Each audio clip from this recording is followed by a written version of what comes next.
Sadhguru, that's very powerful inside. I just walked inside into this space where all the brahmacharis are chanting. There's something special about their chants. It kind of hits you right here. It's kind of energizing and power. So, what is it? What's a brahmachari? I mean, we understand in Hinduism, brahmachari means denial, and you often said it's not about denial, it's about gaining something without denying it. So tell me about it.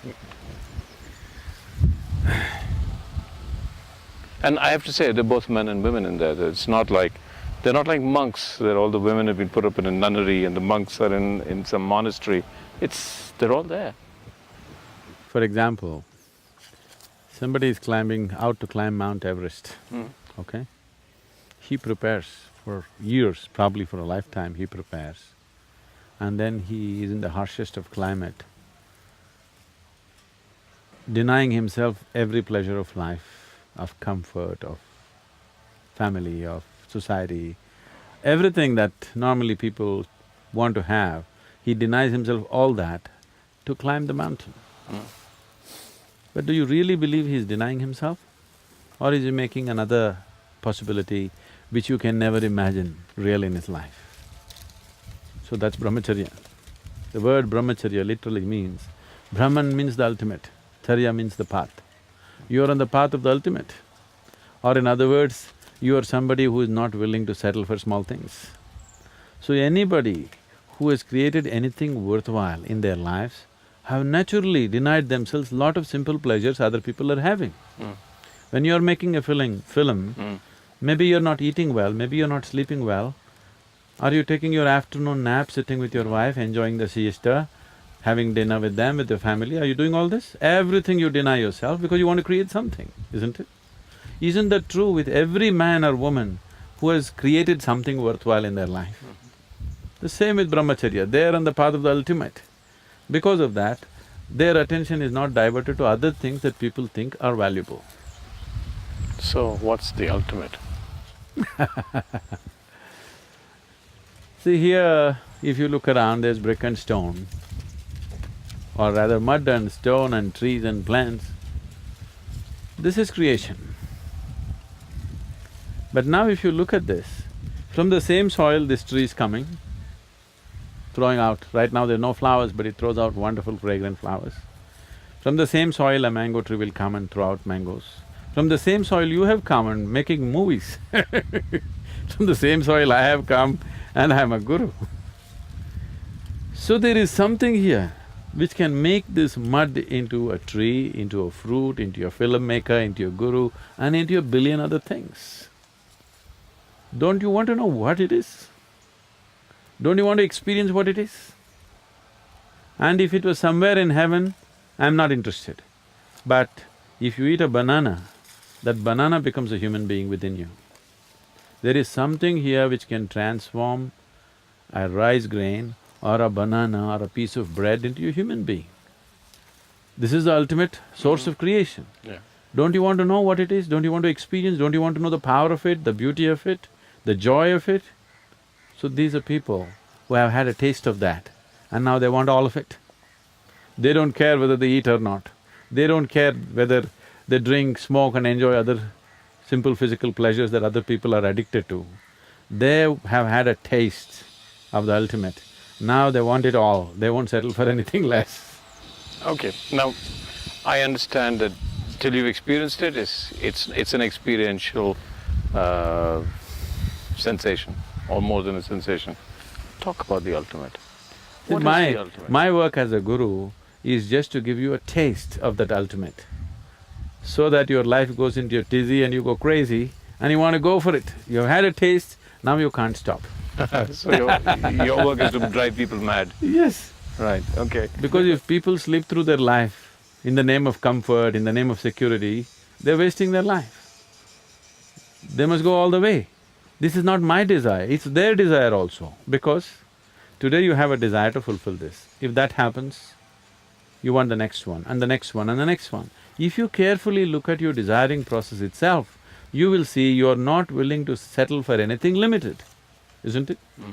There is something within you which doesn't like boundaries, there is something within you which is longing for the ultimate always.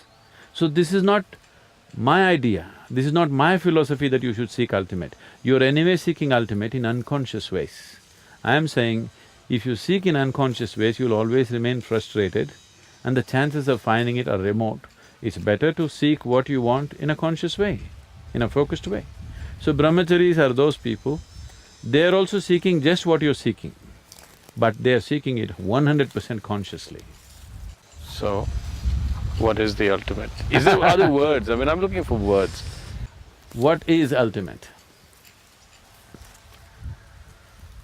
See, whatever we look at, we can only look at the way you understand it right now, okay? If I say something which is not in your understanding, now I'll be compelling you to believe me or disbelieve me. I don't want to go into such obscenities. I think it's obscene to demand that you must believe me. Okay. So right now in your life, do you see that when you stand here, what you call as myself, actually you gathered over a period of time? Yeah. In terms of your mind, Yeah. it's a huge heap of impressions. In terms of your body, it is a heap of food that you've eaten. So you gathered this. What you gather can be yours. Can it ever be you? No. Then what is the you beyond yours? What's the… So, you're existing here Yeah. without even knowing what is me. Yeah. So this me, right now we will go this way, this me is the ultimate. This me is not a simple me.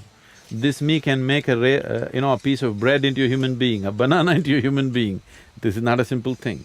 This same me which can make a banana into a human being also created the whole cosmic scape. It's not a different me. So the choice is just this, either you can exist here just as a piece of creation, or you can exist here as the very creator himself. That's the ultimate, for now. There's more to it, but for now. So, why does everybody expect a guru to perform miracles? Yeah, I mean, this is the whole thing. At one point, if I go and say I met Sadhguru and I had this amazing experience and… You must tell them he is a real miracle because he eats a banana and he makes it into a human being. You must tell them. What better miracle do you want? Right. So they have not understood the magic of eating a banana, Yeah. or anything for that matter. So what you're saying is everything is a miracle in any case. See, either there are two ways of looking at life.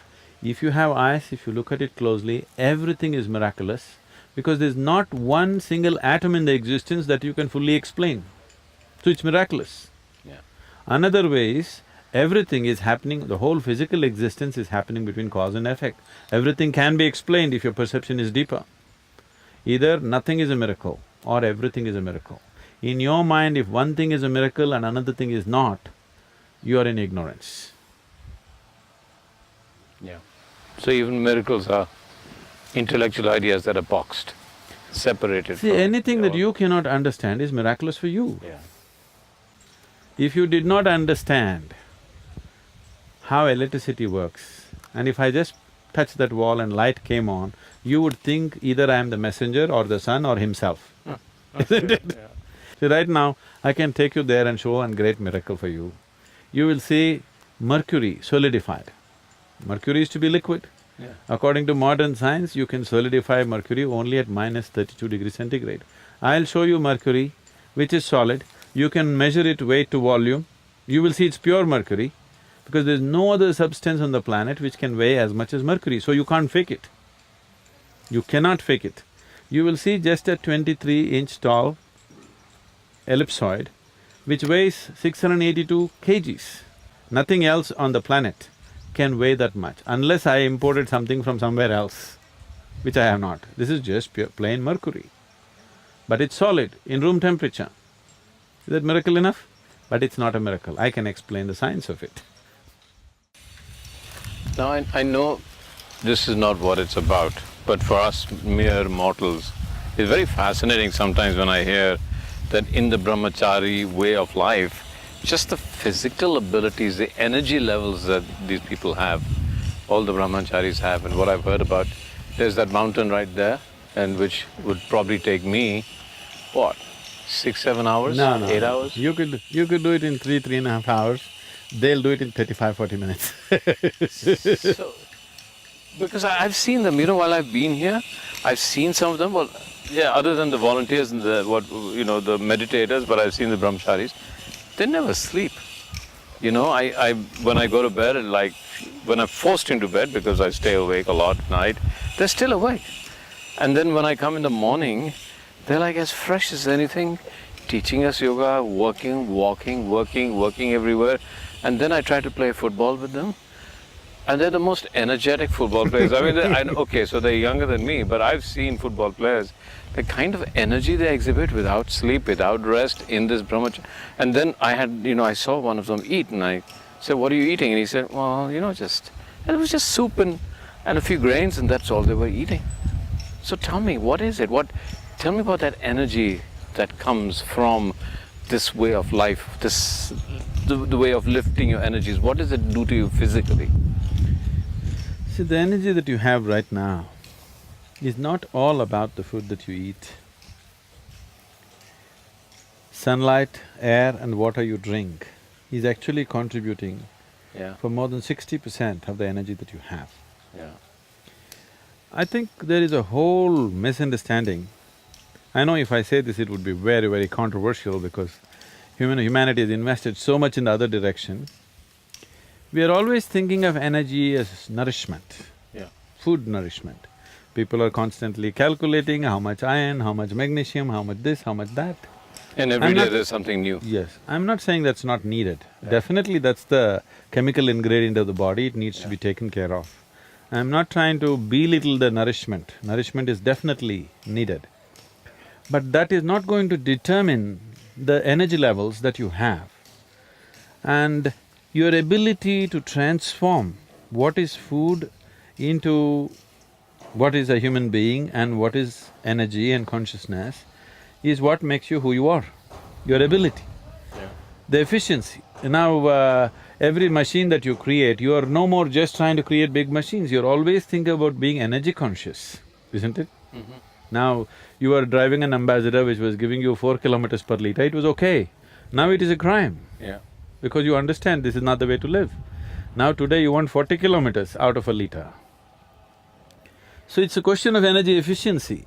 So, a brahmachari is into various types of sadhana, certain internal maintenance of the system. The way it is managed is, nothing is wasted.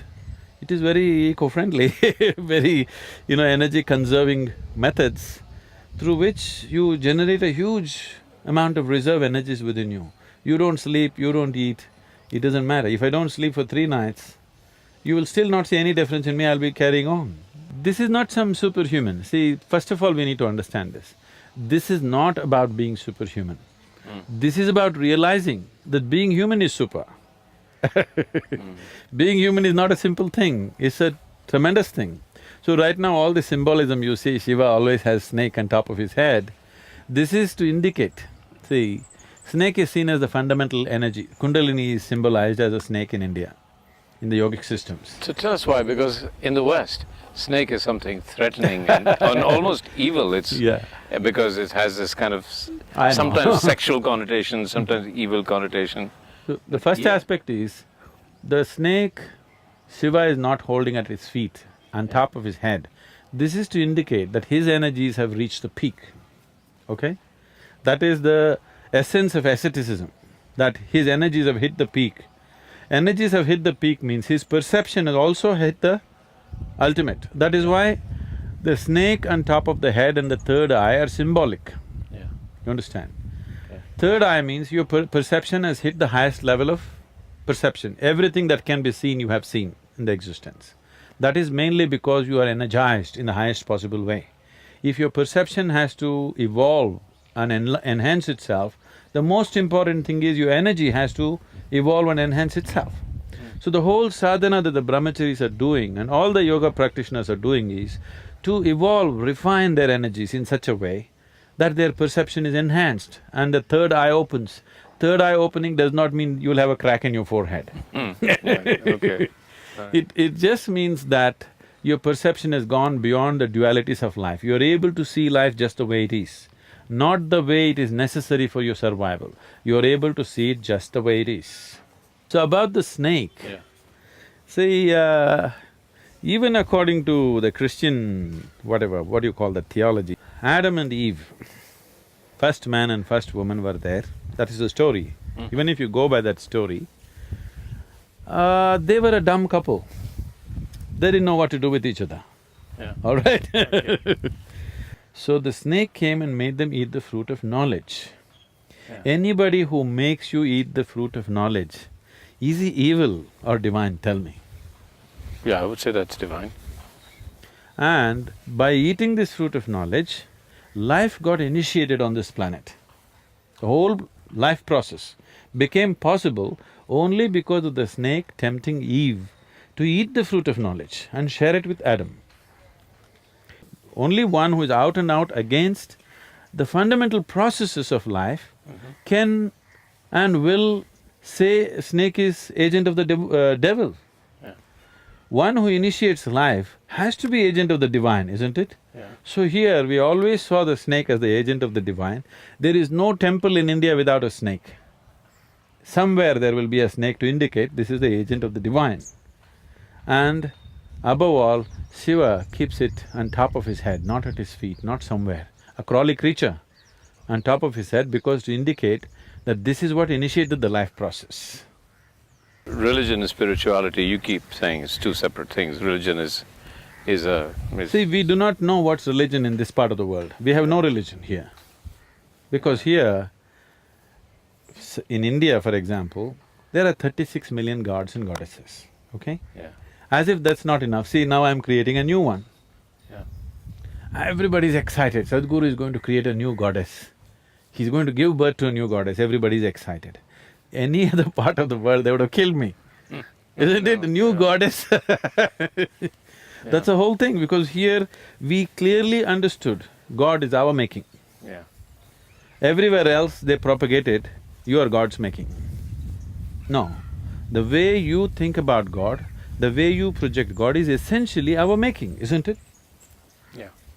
Yes, there is a fundamental force, but all other aspects are our making, isn't it? Yeah. So, we made it in every possible way we like it.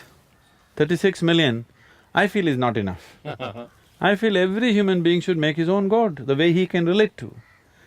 The problem is, people want to organize this and run a huge setup of power. So, talking about one and rallying the whole world behind that one God has become an important thing.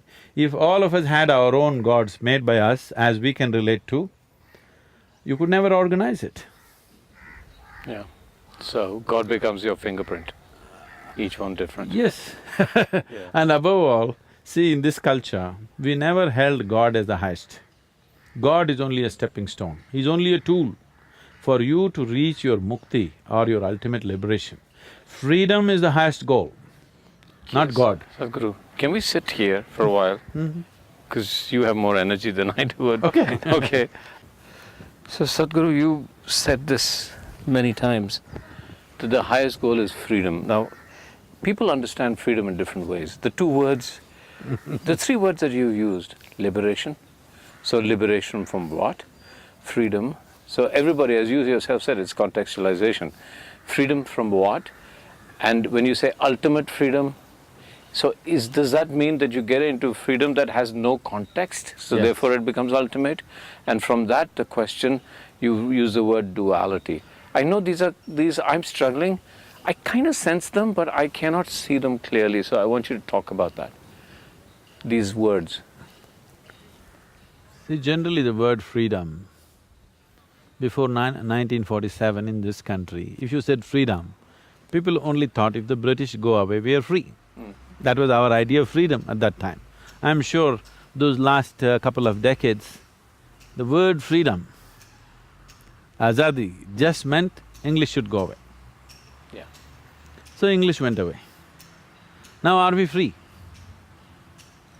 Not really. Politically free, yes, but in no other way we are really free.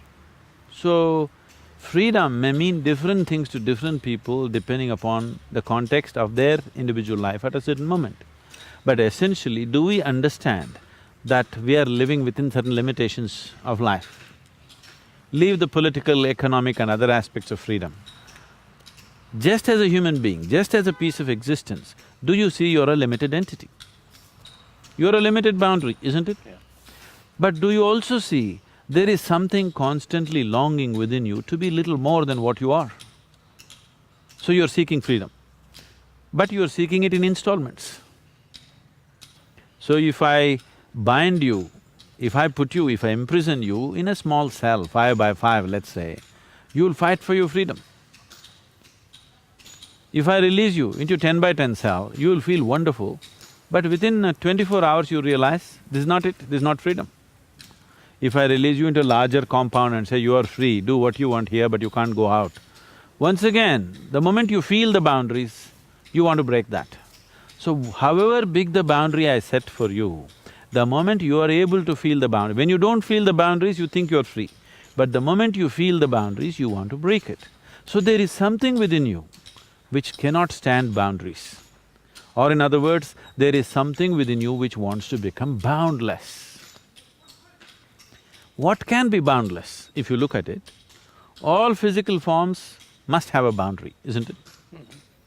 The boundary, a defined boundary is the basis of a physical form. A physical form can be small or big, but can never be boundless. So there is something within you which is longing to touch a dimension which is beyond the physical. So there is something within you which is longing to be spiritual.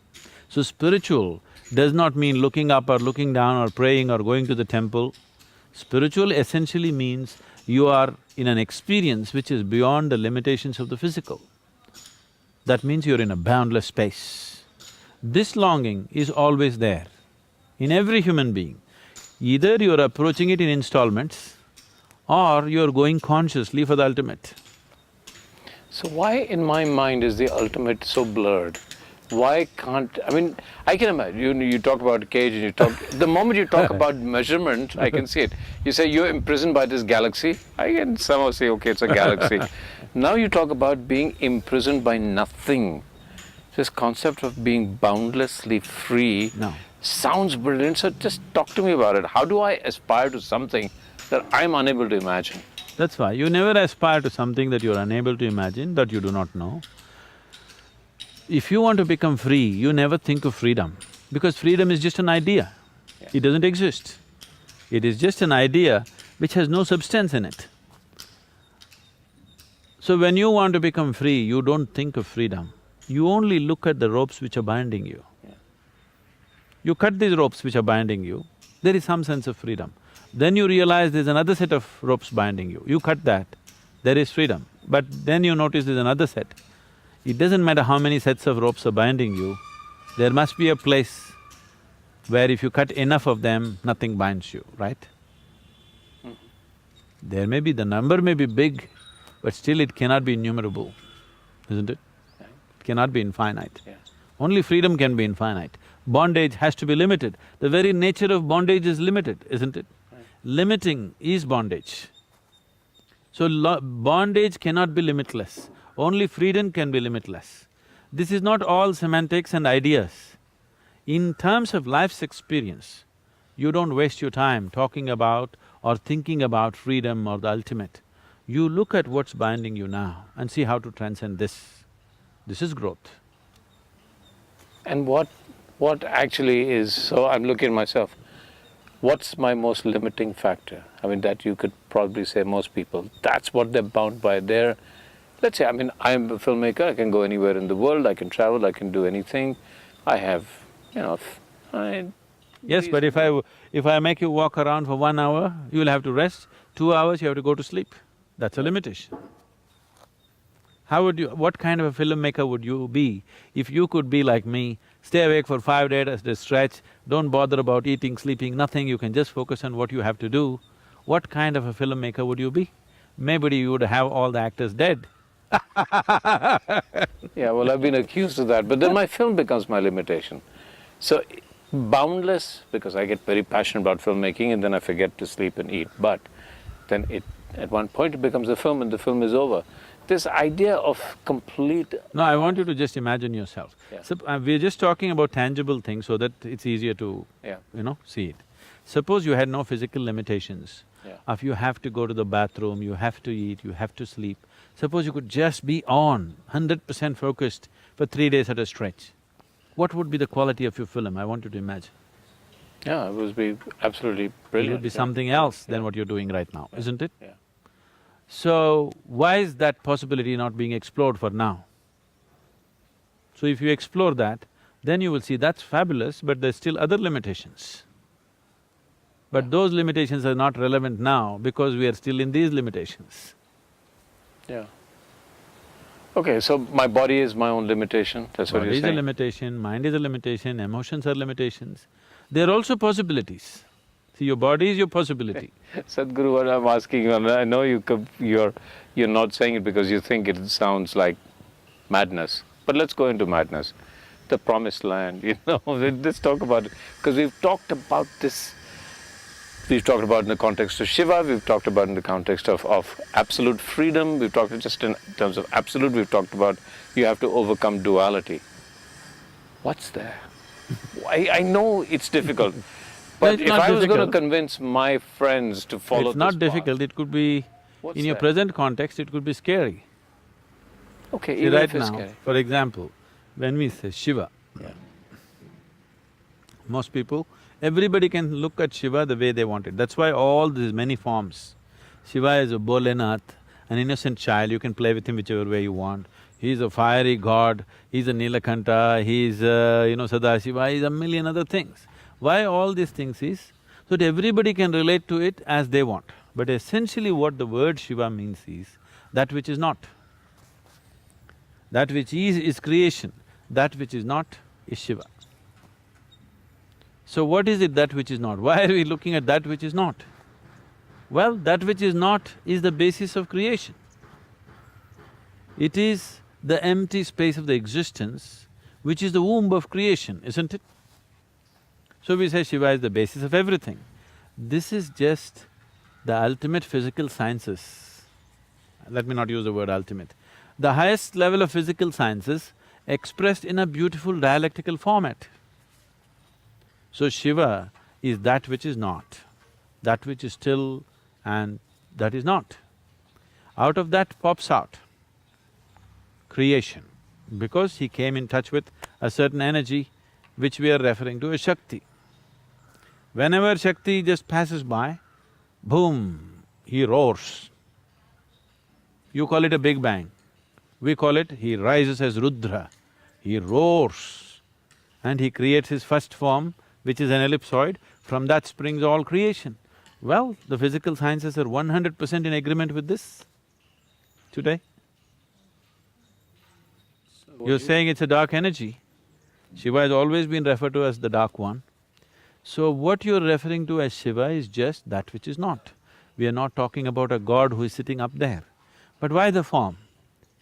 The form is because the first yogi is also called Shiva because he realized Shiva. What is perceived and the one who perceives it, we don't see any difference between the two. So when we say Shiva, one moment we'll be talking about the first yogi, the Adi yogi whom we worship for all the knowledge he's given us. And that aspect of Shiva which is limitless, boundless, nothingness, we are seamlessly moving from this to that because that is what a dialectical culture is. That's how life is. Life is constantly flowing from logic to illogic, illogic to logic, masculine to feminine, feminine to masculine. People who think their lives out, they're always in conflict, they're not able to figure what's the nature of life, they're not able to experience life because they're trying to stick on to one thing. This is like you stand on the right bank of the river and you think the left bank is wrong. If you try to eliminate it, you'll eliminate the river and the right bank.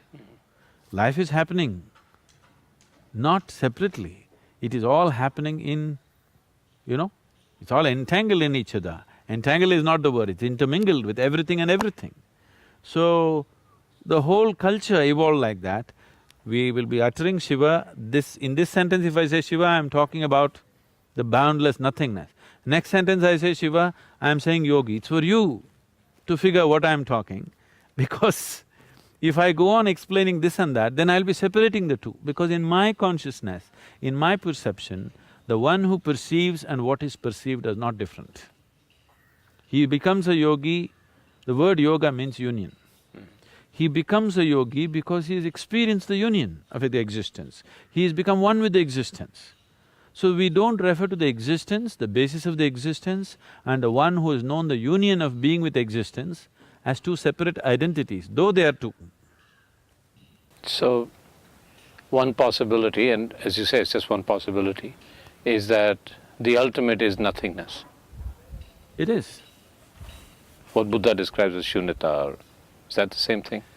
See, Gautama goes about using negative terminology because the moment you use positive terminology, people will fly off into imagination. Wild imagination will happen. If you say God, people will imagine a man sitting there and you can go and sit in his lap and all wonderful things happening to you, all the nonsense. So Gautama very consciously is constantly using negative terminology. He says shunya, he says nirvana, he says anatma. These are all his words, anitya, anatma. These are all complete negative terminology. The Western cultures use positive terminology because they're so terrified of the negative. But the positive means nothing without the negative, isn't it?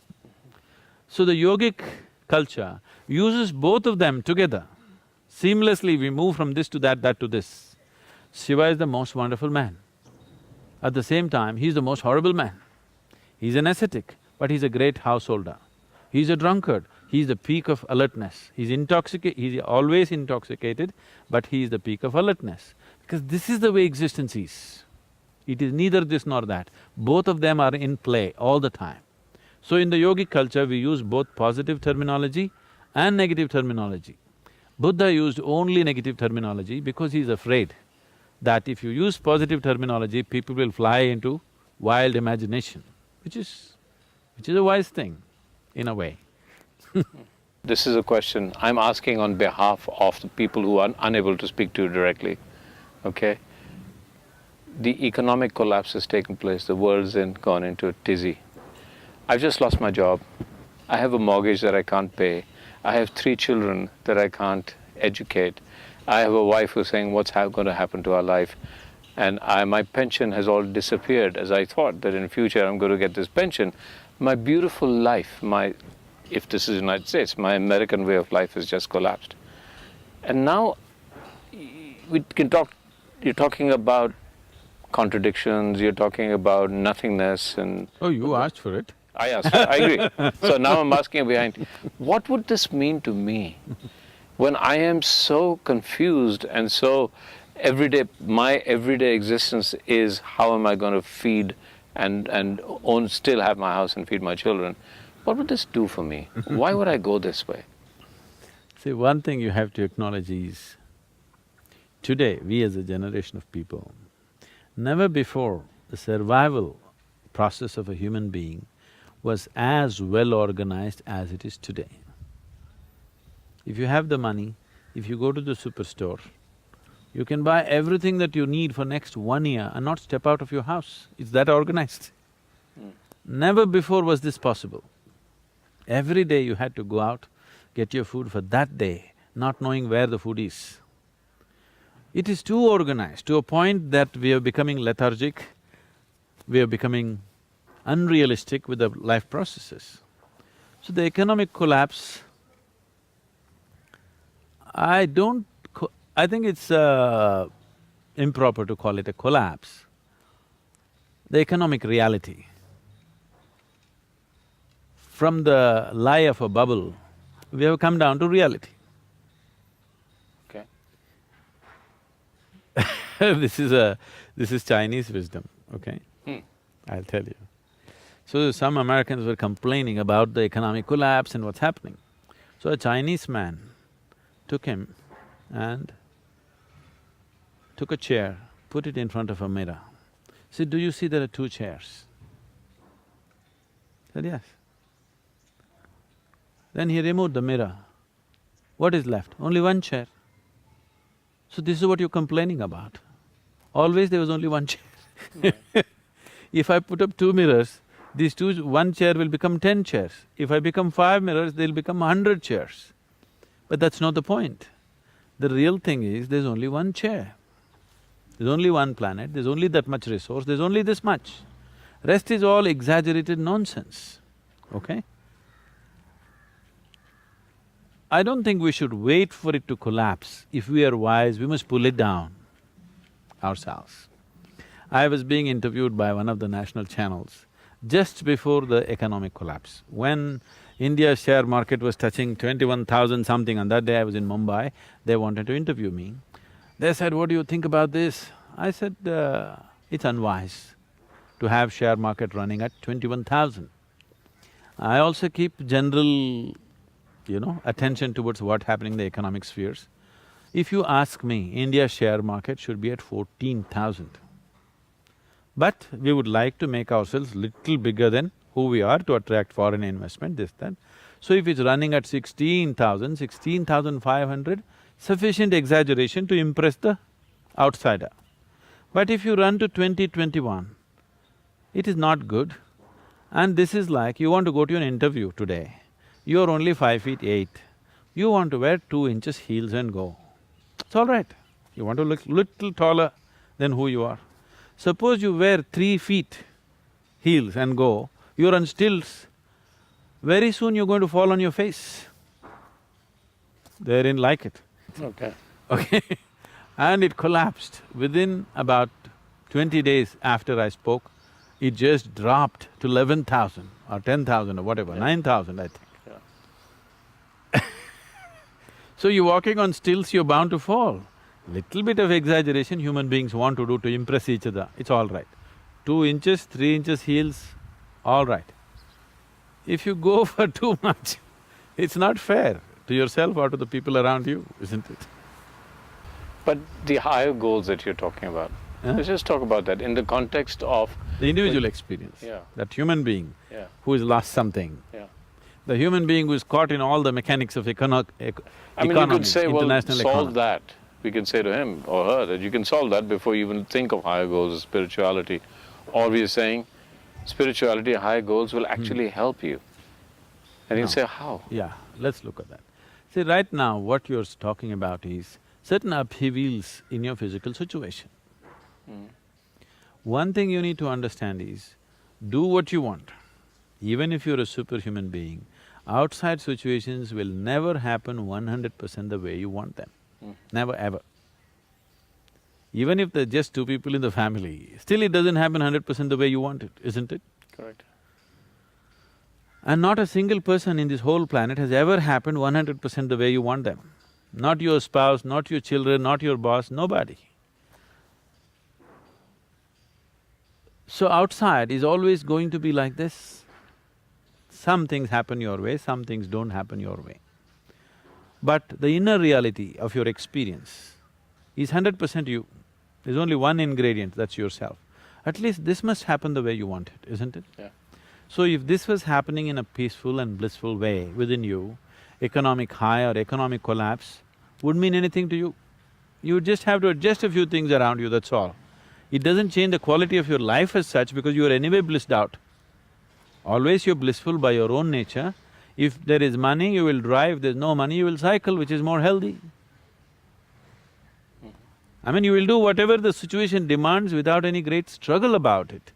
Right now, because you have not fixed the interior, you are trying to fix your interiority by fixing the world around you, which is juggling.